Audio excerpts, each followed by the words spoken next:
अस्सलाम वालेकुम नाज़रीन, doctor Asif Qadri diabetes Urdu TV की तरफ से एक दफ़ा फिर आपकी खिदमत में हाजिर है। इस वक्त पूरी दुनिया में कोरोना वायरस की दहशत फैली हुई है। हर शख्स जानना चाहता है कि कोरोना वायरस क्या है, इसमें किस किस्म के ख़तरे हैं, और ज़ाहिर है कि ज़ियाबीतस वाले मरीज़ भी इस बारे में परेशान हैं कि कोरोना वायरस का ख़तरा उनके लिए आम लोगों जितना ही है, उनसे कम है या उनसे ज़्यादा है। तो आज यही हमारा ख़ास मौजू है। बातें चल रही हैं, उनमें से ज़्यादातर बातें दुरुस्त हैं, आप उन पे अमल कीजिए, उनको समझने की कोशिश कीजिए, लेकिन इस बारे में एहतियात ज़रूर रखिए कि बहरहाल बहुत सी अफवाहें भी फैल रही हैं, तो अफवाहों पे ध्यान नहीं देना। सबसे पहले ये देखते हैं कि कोरोना वायरस क्या है।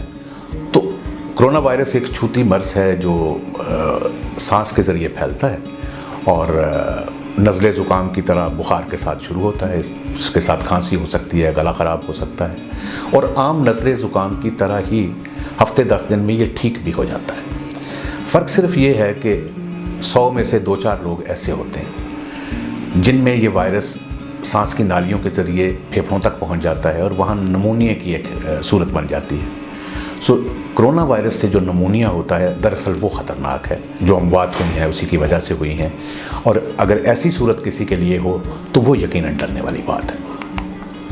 तो आप जानते हैं कि कोरोना वायरस चीन से शुरू हुआ और जहाँ जहाँ भी पहुँचा है वो किसी न किसी ज़रिए से चीन से ही गया है।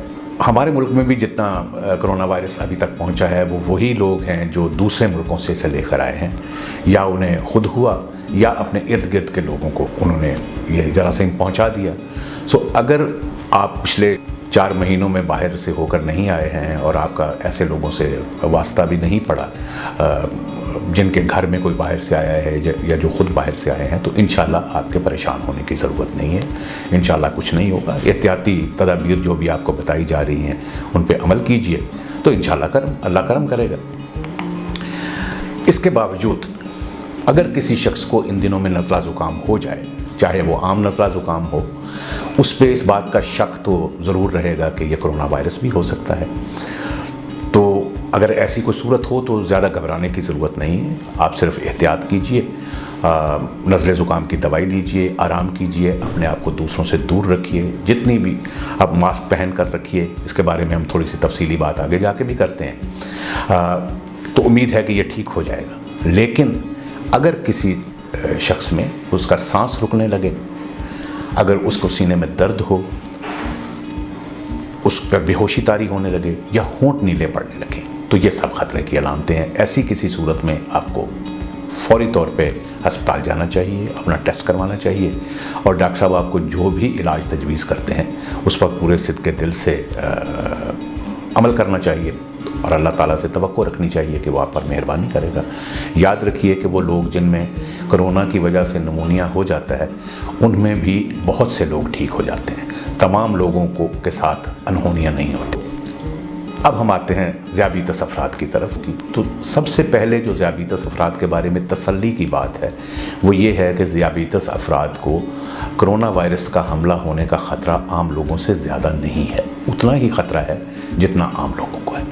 लेकिन इसमें थोड़ी सी जो बुरी बात है, जो परेशानी की बात है, वो ये है कि ज़ियाबीतस लोगों को अगर कोरोना हो जाए तो उसके बिगड़ने का ख़तरा बहरहाल आम लोगों की निस्बत ज़्यादा है, और ये ख़तरा उन लोगों में मज़ीद ज़्यादा है जिनकी उम्र ज़्यादा है, जिनकी ज़ियाबीतस पुरानी है, जिनकी ज़ियाबीतस का कंट्रोल बहुत अच्छा नहीं है, या ज़ियाबीतस की पेचीदगियों की वजह से उनके दिल, गुर्दे और दूसरे अज़ा मुतासर हो चुके हैं, या ज़ियाबीतस के अलावा उनको दिल की और फेफड़ों की और सांस की, गुर्दे की बीमारियां हैं।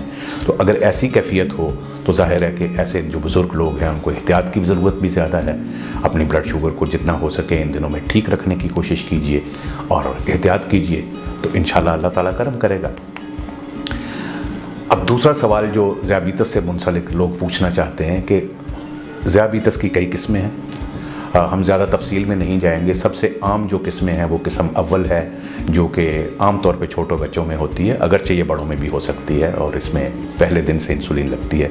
क्या इसमें और ज़ियाबीतस की जो सबसे आम किस्म है, जिसे हम ज़ियाबीतस किस्म 2 कहते हैं, उन लोगों के लिए ख़तरा बराबर है? तो जी हाँ, दोनों के लिए ख़तरा बिल्कुल बराबर है, किसी के लिए कोई इजाफी ख़तरा नहीं है, ना किस्म अव्वल के लिए ना किस्म दोम के लिए। लेकिन किस्म अव्वल के मरीज़ चूँकि निस्बतन छोटी उम्र के होते हैं, उनमें ज़्यादातर मरीज़ छोटी उम्र के होते हैं, और अगर उनकी शुगर कंट्रोल है तो उनके लिए ख़तरा कम ही समझना चाहिए। हाँ, उसमें एक पहलू और ये है कि जो ज़ियाबीतस किस्म अव्वल के मरीज़ हैं उनमें एक पेचीदगी होती है जिसे डायबिटिक कीटोएसिडोसिस या ज़ियाबीतस की तेज़ाबी बेहोशी कहते हैं। ये तेज़ाबी बेहोशी किसी भी किस्म के छूती मर्ज़ में अगर वो शदीद हो तो उसका ख़तरा ज़्यादा होता है, और ये ख़तरा मज़ीद बढ़ जाता है अगर आपकी शुगर का कंट्रोल अच्छा ना हो और आपके जिस्म में पानी की कमी हो जाए।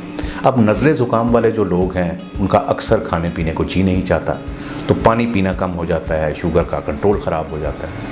इसलिए ज़ियाबीतस किस्म अव्वल के किसी मरीज़ को अगर इन दिनों में नज़ला ज़ुकाम हो जाए तो उन्हें पानी ज़्यादा पीना चाहिए, अपनी शुगर बार बार चेक करनी चाहिए, और अगर ऊपर तले उनकी 2 शुगरें 250 से ज़्यादा आती हैं तो उन्हें अपने पेशाब में कीटोन भी चेक करना चाहिए। अब ये कीटोन क्या होते हैं ये किस्म अव्वल वाले मरीज़ जानते हैं, किस्म 2 वाले मरीज़ों को इसके बारे में परेशान होने की ज़रूरत नहीं है। तो ये मुख्तसर सी गुजारिशात थी। अब हम आते हैं कि कोरोना वायरस से बचाव के लिए क्या करना चाहिए। अगर तो आप बिल्कुल सेहतमंद हैं, आप पर कोई गला वगैरह ख़राब नहीं है, चाहे आप ज़ियाबीतस आपको है या नहीं है, तो एहतियाती तदाबीर वही हैं जिन पे के बारे में आपको टीवी और सोशल मीडिया से पता चल रहा है, लेकिन हम आपकी सहूलत के लिए उन्हें दोहराए देते हैं। मुख्तसरन ये है कि घर के अंदर रहने की कोशिश कीजिए, मेल मिलाप कम से कम कीजिए, अगर आप किसी से मिलते हैं तो हाथ मिलाने और गले मिलने से परहेज़ कीजिए, ये काम इससे ख़तरा बहुत ज़्यादा है। कोई भी शख्स जो आपके पास है, करीब है, उससे कम से कम आप 1 मीटर या 1.25 गज़ का फासला रखिए। अपने मुंह और नाक को आप मास्क से ढांप के रखिए। अगर आपको खांसी या छींक आती है तो उसे सामने की तरफ आप खांसने और छींकने की बजाय अपनी बगल की तरफ मुंह करके अपनी बगल में खांसिए, ताकि जो जरासीम हैं आपके सांस में मौजूद हैं वो वहीं रहें, दूसरों तक ना पहुँचे। और किसी भी चीज़ को, अगर आप ऐसी चीज़ को हाथ लगाते हैं जिसे और भी बहुत सारे लोग हाथ लगा रहे हैं, जैसे आपके दरवाज़ों के हैंडल हैं और कोई भी चीज़ हो सकती है, तो ख़ुद भी अपने हाथ 20 सेकंड के लिए साबुन से धोइए, और उस चीज़ को भी बार बार आप डिटॉल या कोई भी जरासीम कुछ दवाई से उसको साफ़ कीजिए, ताकि अगर किसी भी शख्स से, आपसे या किसी और से वहाँ पे जो जरासीम लग गए हैं तो उनको साथ साथ ख़त्म किया जा सके। हाँ, अगर घर में इन दिनों में किसी को नज़ला ज़ुकाम हो जाए तो फिर आपको क्या करना चाहिए, तो उसमें ज़ाहिरी बात है कि आपको बहुत ज़्यादा एहतियात की ज़रूरत है। तो सबसे अच्छी बात यह है कि वो शख्स जिसको नज़ला ज़ुकाम है वो दूसरों से, घर के अफराद से निस्बतन ज़्यादा फासले पर रहे, और कोशिश करनी चाहिए कि अगर घर में कोई ऐसी जगह अलहदा मौजूद है तो वो शख्स घर के किसी अलहदा कमरे में दरवाज़ा बंद करके बैठे। कोई और घर का फ़र्द अगर उसको खाना देने के लिए, दवाई देने के लिए उसके पास जाता है तो होना ये चाहिए कि वही एक ही फ़र्द हो जो बार बार जाए, लोग बदल बदल करना जाएं, ताकि जितना भी ख़तरा है जो मजबूरी की सूरत में है वो एक ही फ़र्द तक महदूद रहे। और वो शख्स जो नज़ले ज़ुकाम वाले शख्स के आसपास जा रहा है उसको इजाफ़ी एहतियात की ज़रूरत है। हर बार उसके पास से हो के आने के बाद उसे हाथ धोने चाहिए, मास्क पहनना चाहिए। और जिस शख्स को नज़ला ज़ुकाम है, अगर उसको खांसी या बलगम, थूक वगैरह आ रहा है तो उसको किसी ऐसे डब्बे या ऐसी टोकरी में फेंकना चाहिए जिसमें आपने पहले से फ़िनाइल या जरासीम मारने वाली कोई दवा डाली हुई है, ताकि थूक के साथ जो जरासीम आ रहे हैं वो सांस के साथ मरते जाएं। और एहतियात करेंगे तो इंशाल्लाह अल्लाह ताला से बेहतरी की उम्मीद रखनी चाहिए। याद रखिए कि ख़तरा हर शख्स के लिए उतना नहीं है, दहशत किसी मसले का हल नहीं होती, एहतियात ही इन मसाइल को हल करेगी। अब एक आखिरी बात बाजमात नमाज के बारे में। जैसा कि इस वायरस को फैलने से रोकने के लिए हम पहले ही इस बात पे इसरार कर रहे हैं कि मेल मिलाप ज़्यादा नहीं होना चाहिए, समाजी इज्तिमात से परहेज़ करनी चाहिए, तो मस्जिद में जब लोग एक दूसरे से मिलते हैं तो ज़ाहिर है कि उनके दरमियान फ़ासला काफ़ी कम होता है, जिसमें एक दूसरे से वायरस के फैलने का इम्कान हो सकता है। दूसरी बात इसमें यह है कि जब आप सजदे में जाते हैं तो आपके सांस के ज़रिए अगर आपके अंदर जरासीम मौजूद है तो वो नीचे सफ़ों या जाए नमाज को लग जाएंगे, और जब कोई दूसरा शख्स उसी जगह पे आके सजदा करेगा तो वो जरासीम उस तक मुंतकिल हो सकते हैं। جس طرح کے بڑے بڑے علماء نے فتوے دیے ہیں کہ وبا کے دنوں میں آپ نماز گھر پہ پڑھ لیں تو اس میں کوئی حرج نہیں ہے، تو بہتر ہے کہ آپ اس مشورے پہ عمل کیجئے۔ لیکن اگر آپ کا دل نہیں مانتا، آپ ہر صورت مسجد میں جانا چاہتے ہیں، تو بہتر ہے کہ آپ اپنا جائے نماز گھر سے لے کے آئیے اور اسے ساتھ واپس لے جائیے، اور نماز پڑھنے کے دوران بھی آپ ماسک پہن کر رکھیے۔ کوشش کیجئے کہ آپ لوگوں کے بہت قریب نہ ہوں، ایک دوسرے کے اوپر آپ کا سانس نہ پڑے، اور نماز آپ گھر پہ پڑھیے یا مسجد میں پڑھیے، اللہ پاک سے دعا کیجئے کہ وہ ہم سب کی غلطیوں کو معاف کریں، اور اس وقت پوری دنیا کی خلقت کے اوپر جو عذاب آیا ہوا ہے، اللہ تعالیٰ جلدی پوری بنی نوع انسان کو اس سے نجات دیں۔ تو اللہ تعالیٰ آپ کا اور ہمارا حامی و ناصر ہو اور ہمیں جلد اس مشکل سے نجات دے۔ اس کے ساتھ ہی ڈاکٹر آصف قادری کو اجازت دیجیے۔ اللہ حافظ۔